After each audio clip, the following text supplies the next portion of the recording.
días, bienvenidos al primer repaso a la actualidad del día aquí en Negocios Televisión. Arranca la mañana del 6 de mayo, una semana que comienza ya en página de máxima tensión informativa, mirando a los mercados, mirando a los datos que se van a publicar y, por supuesto, en el terreno más económico y mirando el mercado español, lo que puede ser el próximo movimiento de concentración bancaria, el próximo movimiento, porque Banco Sabadell, recordemos, hace casi 7 días, el lunes pasado, se filtraba ya esas informaciones, esa posible oferta de BBVA de nuevo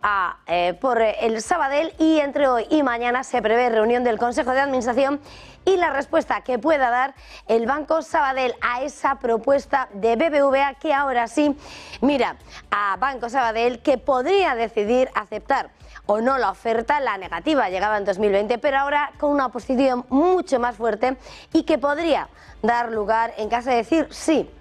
a ese movimiento de concentración, a esa absorción, al segundo mayor banco en España. Todo esto en un momento en el que los mercados se preparan para un inicio de semana en el que ya se han despejado las dudas. La semana pasada, el Día del Trabajador, Jerome Powell, la Reserva Federal, enviando esos mensajes, manteniendo el guión, la hoja de ruta y, por supuesto, manteniendo los tipos tal y como se esperaba, y que terminaba la semana con las fuertes compras en Wall Street. A esta hora los futuros contenidos, movimientos a la baja y pendientes, por supuesto, de lo que va a ser toda una semana plagada de datos, de indicadores adelantados, de PMIs y, por supuesto, también aquí en España, en apenas 2 horas, datos de empleo, de seguridad social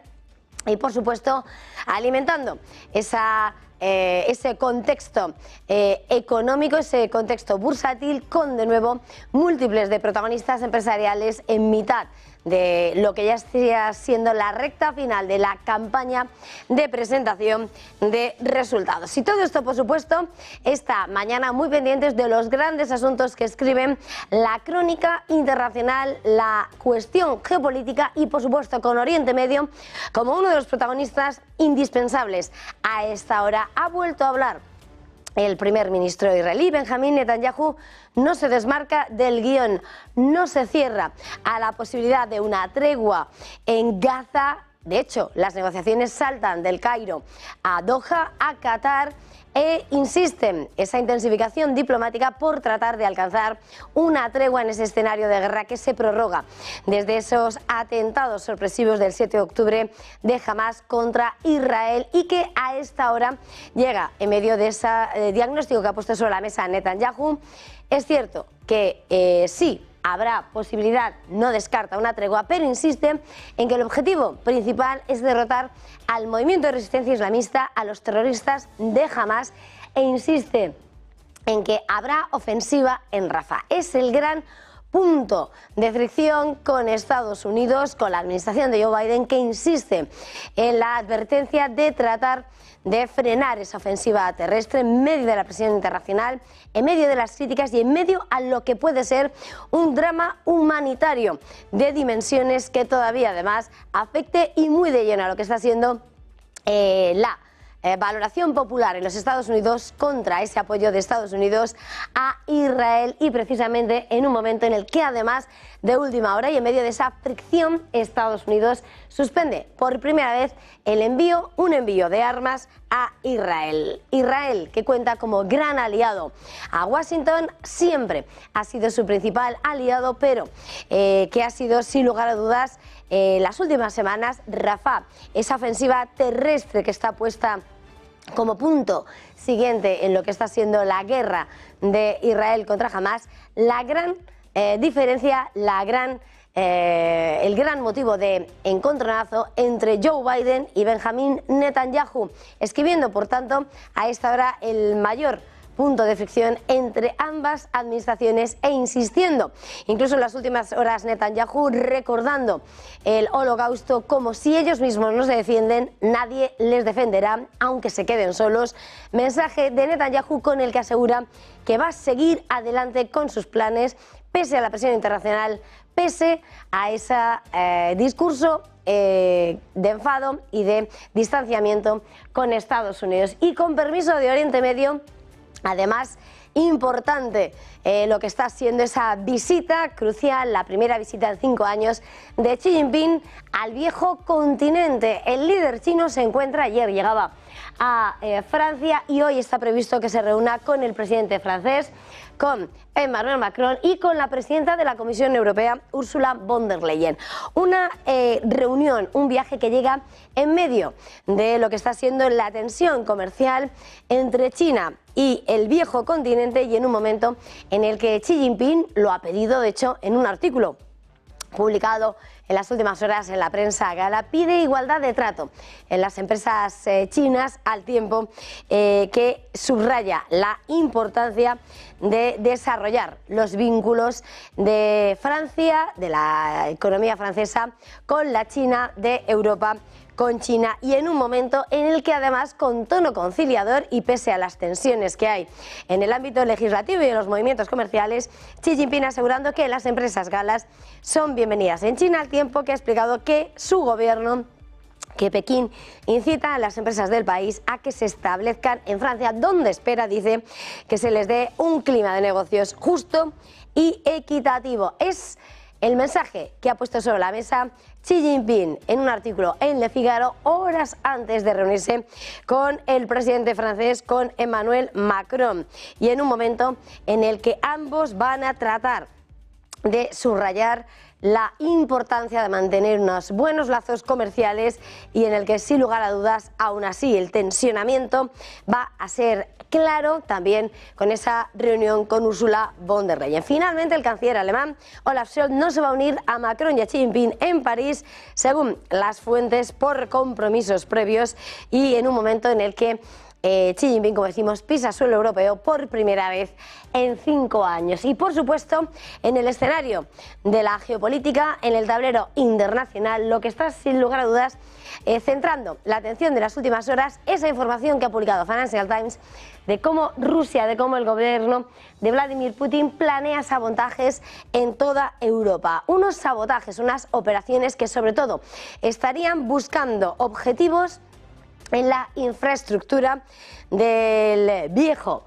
continente, pero que no buscaría víctimas civiles. Es el informe de Financial Times citando a las principales agencias de inteligencia europeas, que sugieren cómo los agentes del Kremlin están preparando atentados encubiertos, incendios provocados y ataques a infraestructuras, planeando atacar a todo el viejo continente, al más viejo estilo, según señala Financial Times, del KGB, hoy esa FSB, la agencia de seguridad soviética, y que, como decimos, estarían dirigidos a la infraestructura, a puntos críticos, y que no buscaría objetivos civiles. Un momento en el que, además, recordemos, llega después de que en las últimas semanas haya habido movimientos, haya habido denuncias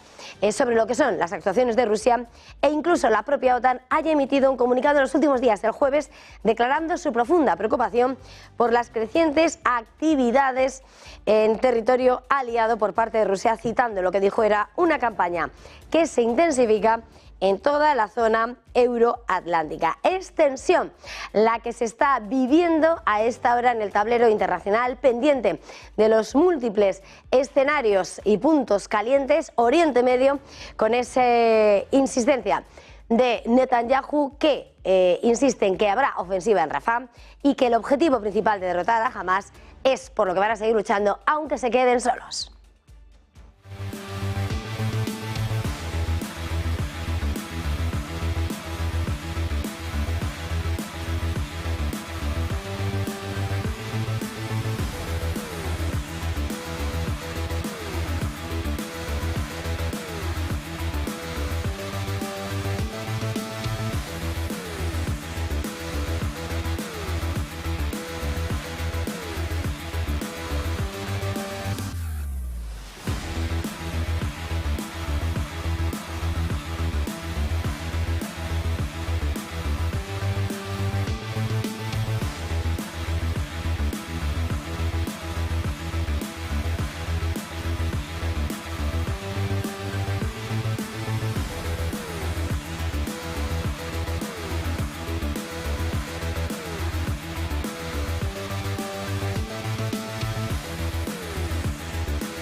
7 y 11 minutos de la mañana, seguimos avanzando en este primer repaso de la actualidad del día aquí en Negocios Televisión. Una mañana que sin lugar a dudas se escribe con los grandes asuntos que centran la atención de los inversores y que aquí en España se centra sin lugar a dudas en lo que puede ser uno de los movimientos más destacados en el sector bancario de los últimos años tras la fusión de Bankia y de CaixaBank. Atentos, por supuesto, al Banco Sabadell, la entidad que preside Josep Oliu podría reunir este lunes y martes al Consejo de Administración para analizar la oferta de BBVA para hacerse con la entidad. Podría haber una negativa, como ya pasó en 2020, pero de salir adelante se crearía el segundo mayor banco de España de casi 1 billón de euros. Sabadell llega, eso sí, a ser objeto de nuevo de la entidad azul tras haber registrado un beneficio récord en 2023, también en el primer trimestre de este año, y superando ahora los 10.000 millones en bolsa, 4 veces más que cuando BBVA intentó su compra en 2020. La propuesta hecha pública por BBVA marca la entrega de un título suyo de nueva emisión por cada 4,83 de Sabadell, incluyendo en la valoración una prima próxima al 30% en las cotizaciones que ambos bancos tenían el lunes pasado, justo en la víspera de filtrarse el interés del grupo que preside Carlos Torres Vila por el de Oliu y que ha menguado con la posterior evolución de las acciones en bolsa. El Consejo de Administración de Banco Sabadell deberá decidir si le parece suficiente o no la oferta de BBVA, que comporta que los accionistas de Sabadell tendrían el 16% del banco resultante, o bien si la rechaza, pero se abre a negociar una oferta superior por parte del BBVA, con la mirada puesta, por supuesto, en lo que el movimiento podría desembocar tanto a título de funcionamiento en las cúpulas directivas, en la plantilla, en las sedes. De hecho, BBVA también plantea 2 sedes operativas para el nuevo banco, una en la ciudad BBVA en Madrid y otra en Sant Cugat del Vallès en Barcelona, donde el Sabadell tiene actualmente su principal centro operativo.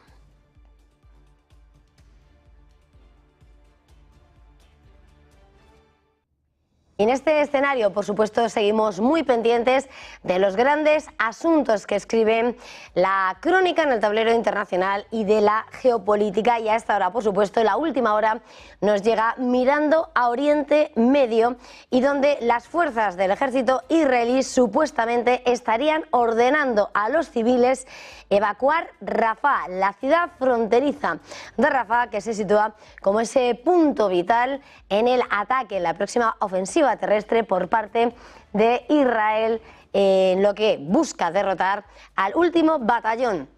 del movimiento de resistencia islamista de Hamas. Las fuerzas de defensa de Israel presuntamente, supuestamente, habrían comenzado a pedir a los civiles palestinos que evacúen la ciudad en el sur de Gaza antes de esa ofensiva israelí contra la ciudad, y según publica esta hora Times of Israel, según la radio del ejército israelí, se insta a los civiles que viven en la parte oriental de Rafah a trasladarse a una zona humanitaria ampliada en las zonas de Al-Mawashi y Yan Yunis. La medida se produce después de que Israel y Hamas no hayan logrado llegar a un acuerdo de alto el fuego este domingo. Además, las fuerzas israelíes han llevado a cabo anteriormente ataques aéreos contra Rafah, matando en las últimas horas al menos a 16 personas.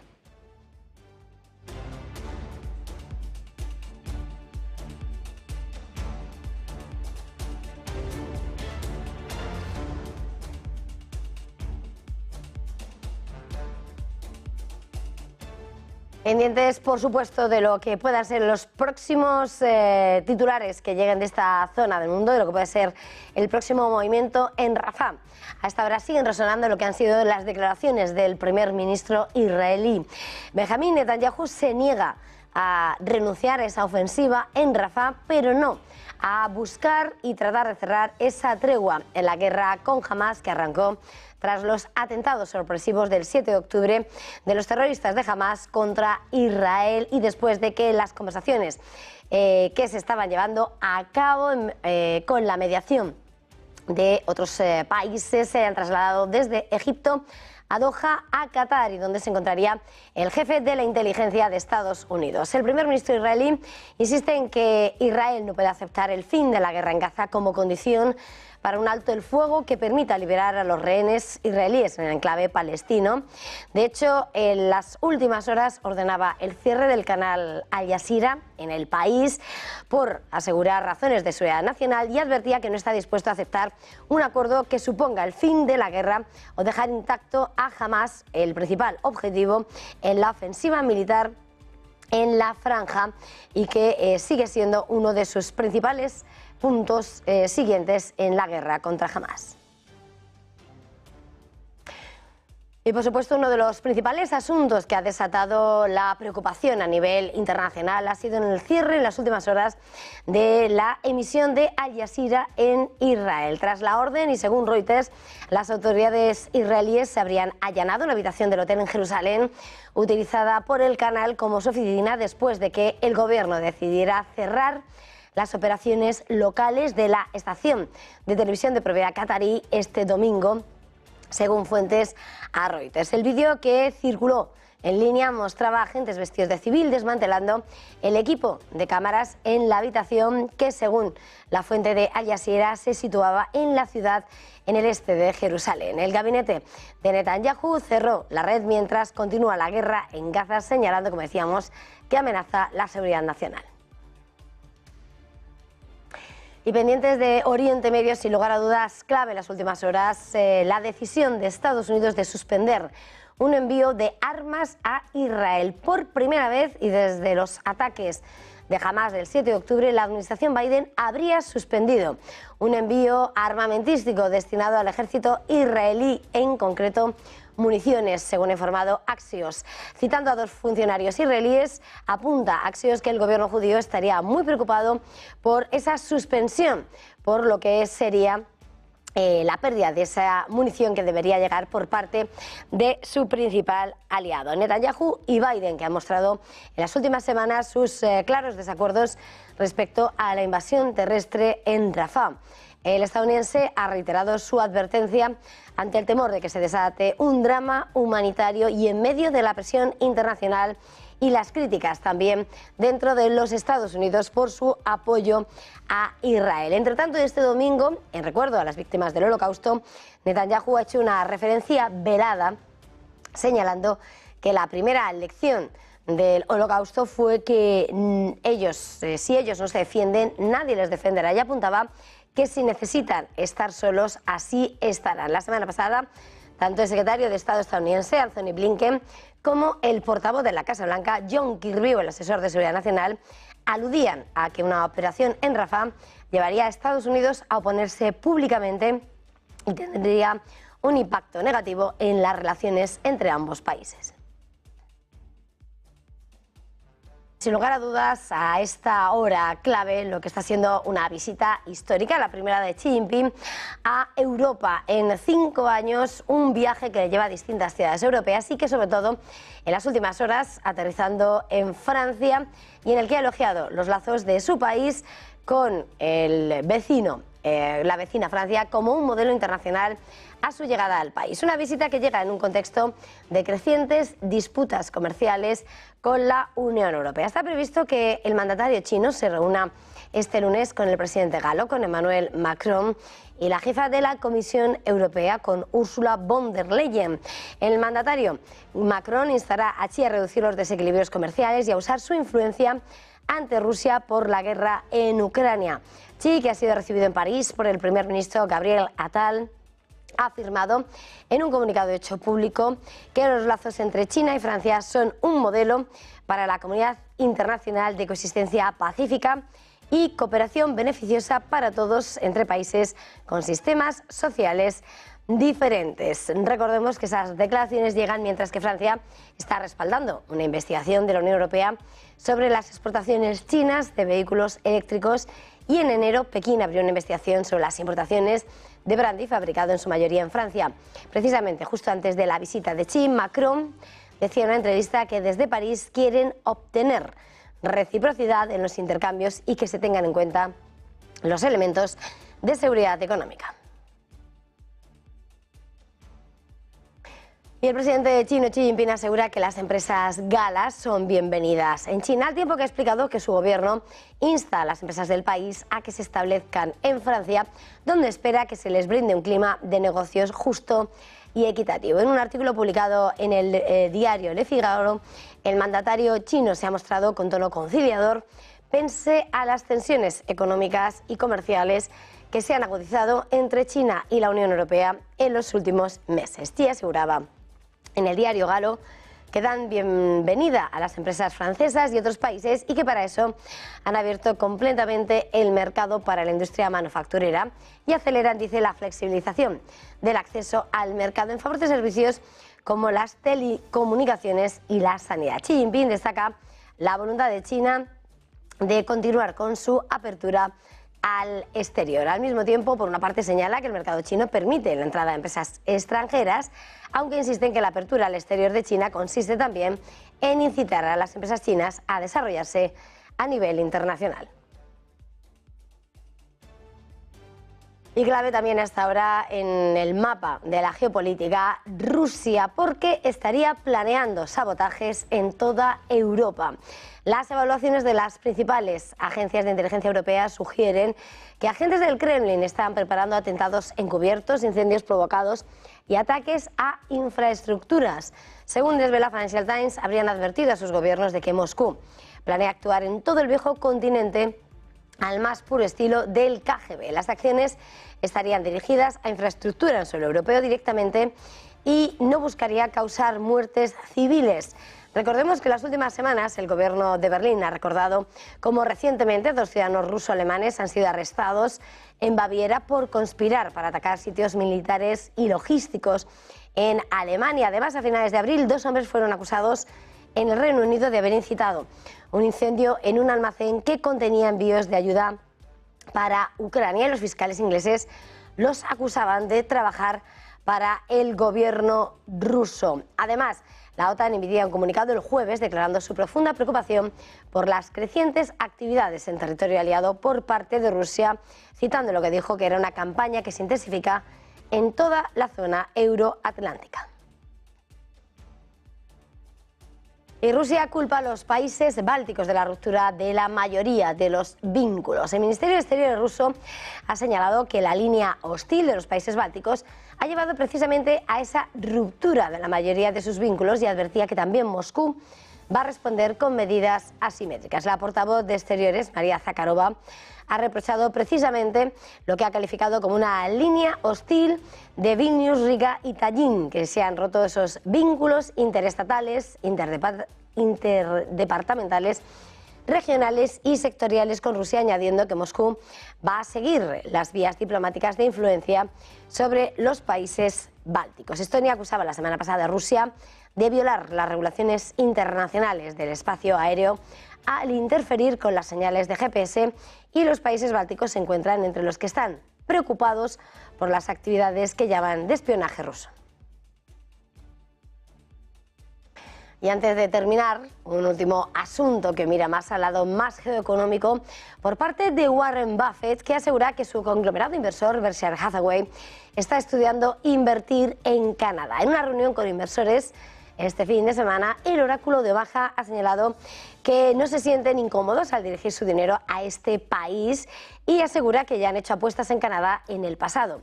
De hecho, en las últimas horas, Buffett aseguraba que no esperan hacer apuestas significativas fuera de Estados Unidos, afirmando que sus recientes inversiones en casas comerciales japonesas son una excepción. Subraya que hay muchos países que no entienden en absoluto y que Canadá, sin embargo, es una economía importante en la que se sienten seguros de operar allí. Y con todo esto hacemos una pequeña pausa y enseguida volvemos.